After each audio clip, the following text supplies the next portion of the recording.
Nouvelle session de formation sur la Voie du Sud. Merci de nous rejoindre. D'abord le titre.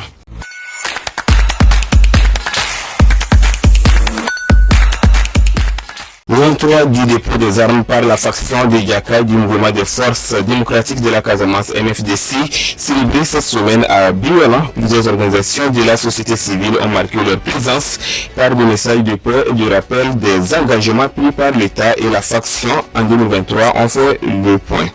Le nouveau préfet de Ziguinchor prend fonction. Latir Ndiaye a été officiellement installé par le gouverneur de région Murtalatine. Il succède à Ahmed Tidiane Chao, admis à la retraite.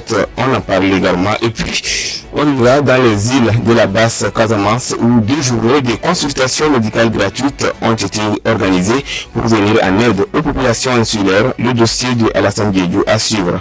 Actualité internationale et des sports boucleront cette édition. Merci et bienvenue.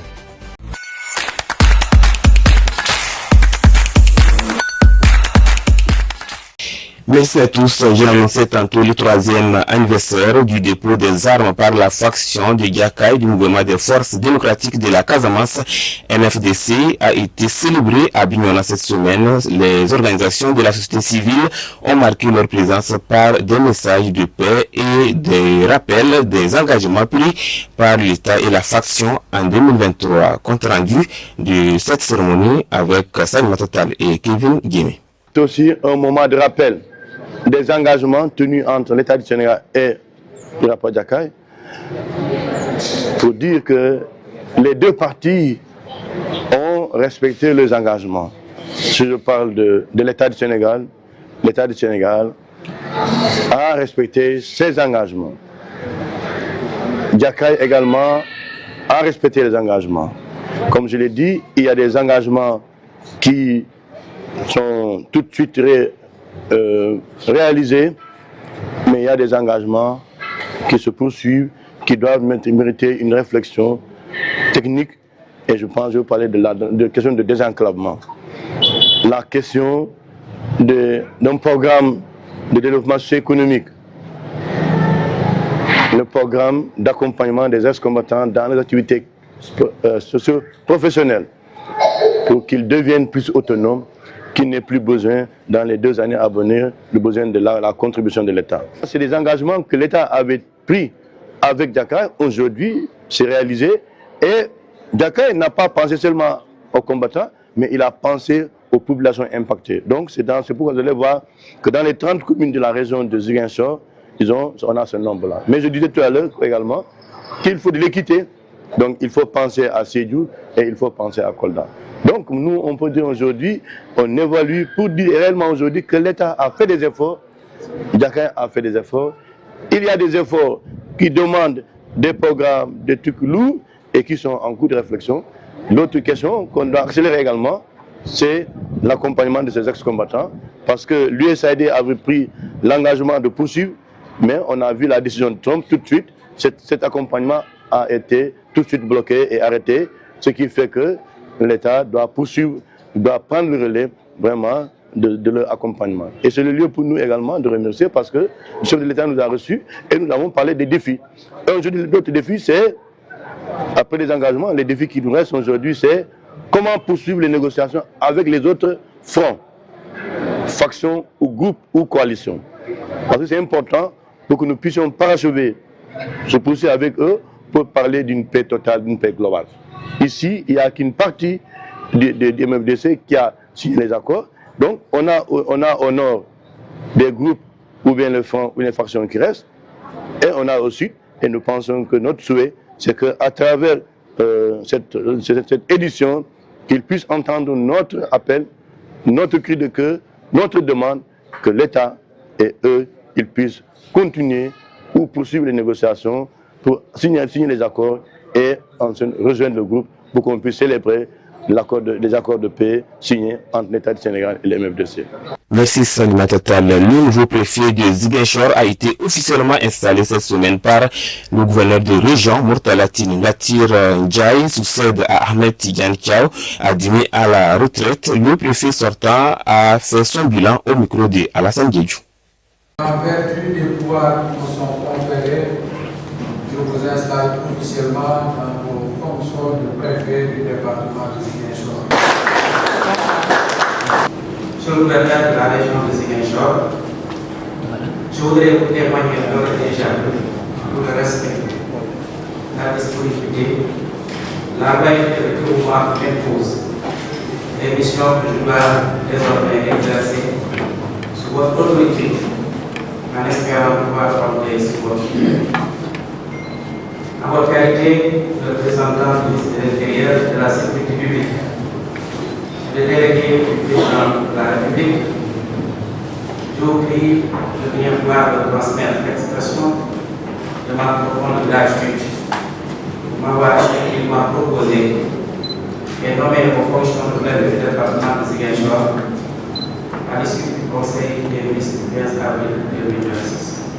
Et m'engage solennellement à cette autorité pour servir l'État avec dignité dans cette partie de la Casamance naturelle qui occupe une place stratégique tant sur le plan économique et sécuritaire.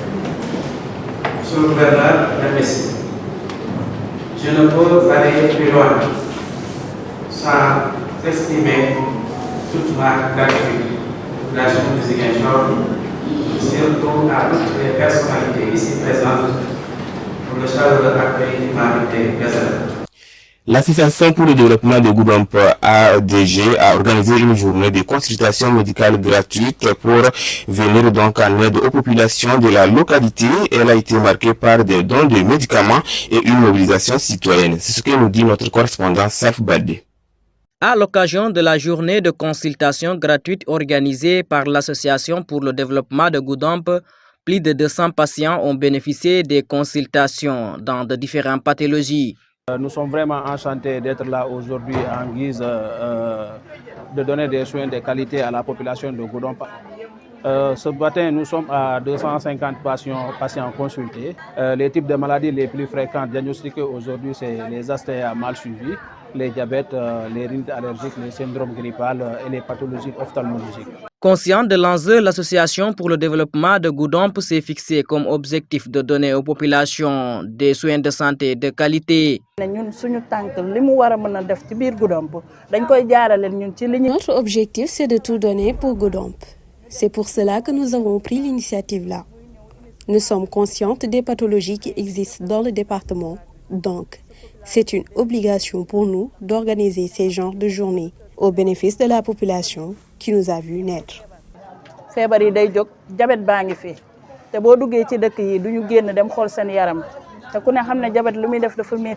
Cette initiative est venue à son heure selon le médecin généraliste. Cependant, il lance un appel aux autorités afin de relever les plateaux techniques. L'initiative a été donnée par la dame Mami Sonko, mais l'accompagnement a été très facilité par les notables du village, à savoir les Goudompois de Mbour et les Goudompois de Dakar.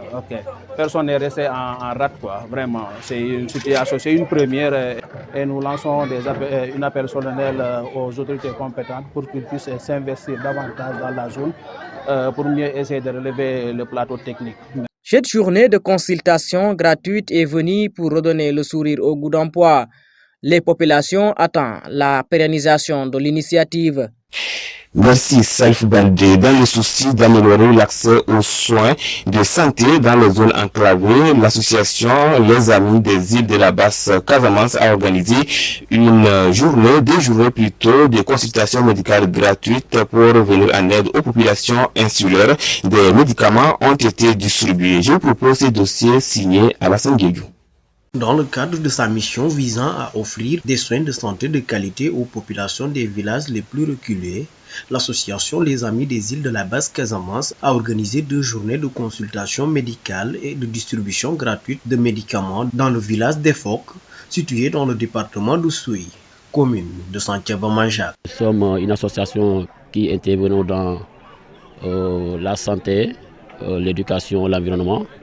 Et nous le faisons surtout dans les zones les plus difficiles d'accès, qui n'ont pas forcément accès à des soins de qualité. Donc nous intervenons dans les îles et aussi dans les villages de terre ferme qui sont éloignés, comme aujourd'hui ici à Efok.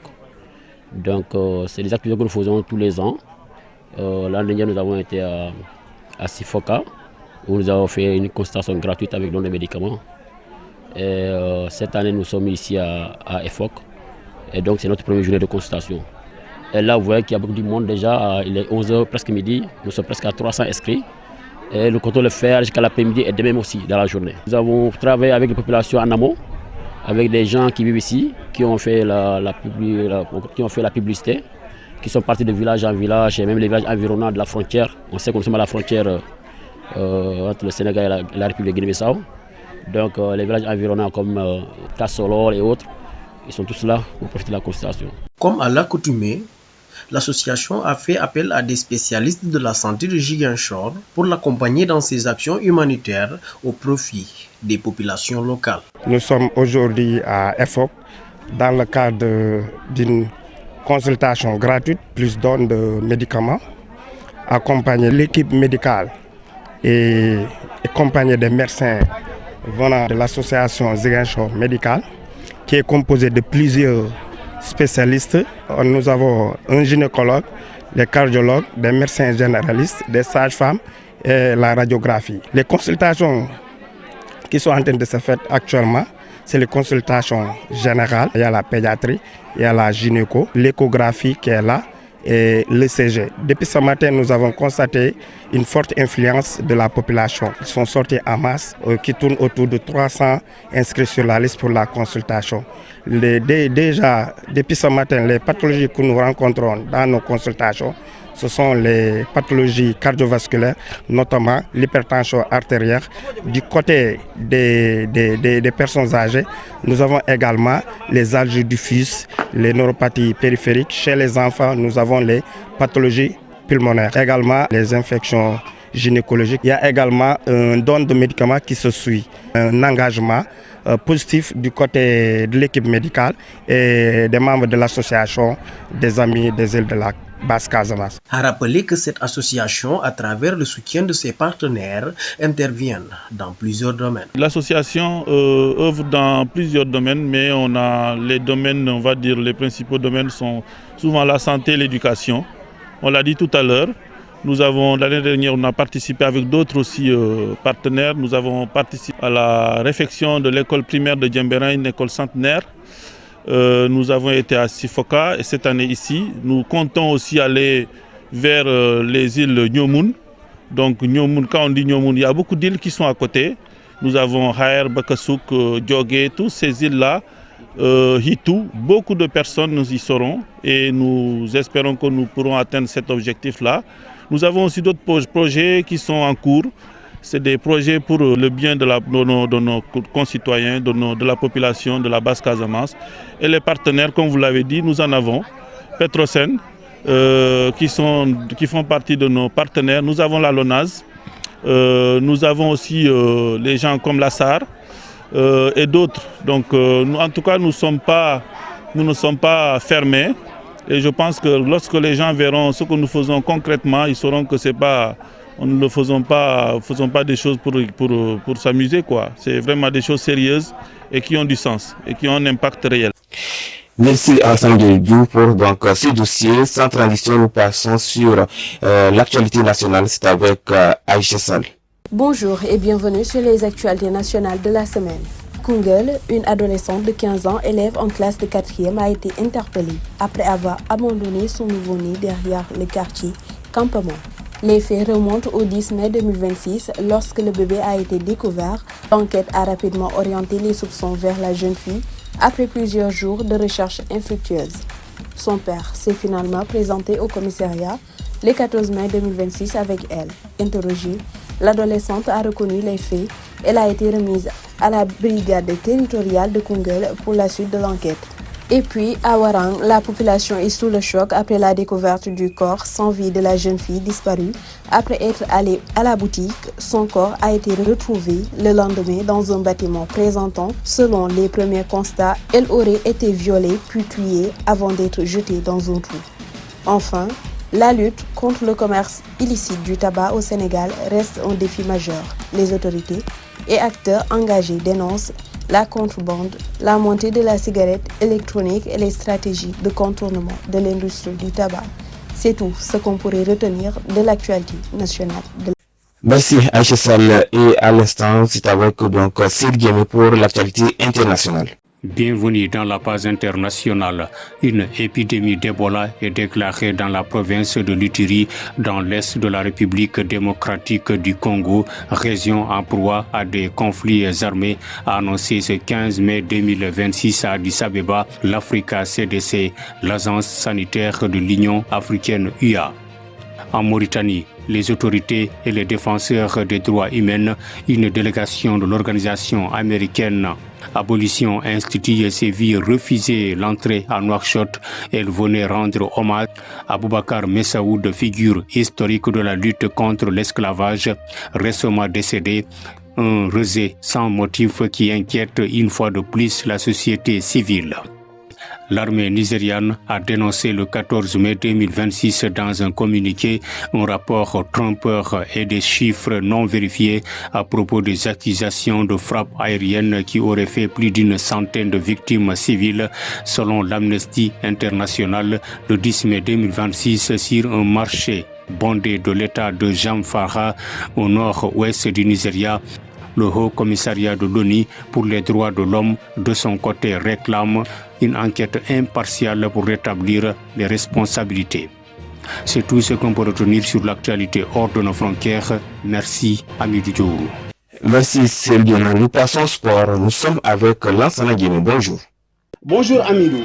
Nous démarrons l'actualité sportive par la Coupe d'Afrique des Nations U17 Maroc 2026. Le Sénégal rate son entrée en lice, battu par l'Afrique du Sud sur le score de 2-1. Malgré la défaite du Sénégal, Cheikh Dieng s'est distingué par sa prestation solide et a été élu homme du match. Tournoi IFOA à U20 féminin. Les Lioncelles du Sénégal ont signé une nouvelle performance convaincante dans ce tournoi U20 en s'imposant largement sur le score de 4-0 face au Mali. Ce jeudi 14 mai 2026, nous terminons par les ligues de football professionnel au Sénégal. Le jeudi 14 mai, au stade Aline Sitoé Diatta de Ziguinchor, et Samaï FC jouait pour le compte de la 25e journée face à NZB Nyaritali. Les deux équipes se sont neutralisées sur le score de 1 but partout. Un match nul amer pour Samaï, mais il garde la deuxième place du classement avec 43 points à égalité avec le Djambar, leader du classement en Ligue 2 de football professionnel. Le Casasport enregistre sa première victoire à l'extérieur lors de la 27e journée en battant la Sonacos sur le score de 3-0 et monte d'un pas du classement à la 7e place. C'est ici que prend fin l'actualité des sports à Midou. Merci Lansana Guémé. Donc c'est tout pour cette édition. Merci de nous avoir suivis. On se donne rendez-vous à la semaine prochaine. Portez-vous bien et bonne suite de nos programmes.